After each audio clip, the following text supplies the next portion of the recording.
சட்டம் ஒரு இருட்டரே அண்ணா சொன்னார், அறிஞர் அண்ணா சொன்னார். அத புரிஞ்சு நடப்பவன் உலகில் நிமிர்ந்து நடக்கிறான். சும்மா நடுங்கி கிடப்பவன் புழு போல் நெடுங்கி கிடக்கிறான். அவன் நினப்புல சட்டம் இருக்கிற, அவன் நினப்புல சட்டம் இருக்கிற. சட்டம் ஒரு இருட்டரே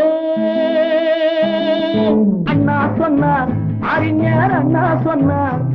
அத புரிஞ்சு நடப்பவன் உலகில் நிமிர்ந்து நடக்கிறான். சும்மா நடுங்கி கிடப்பவன் ஒரு போல் நெடுங்கி கிடக்கிறான். அவன் நினப்புல சட்டம் இருக்கிற, அவன் நினப்புல சட்டம் இருக்கிற.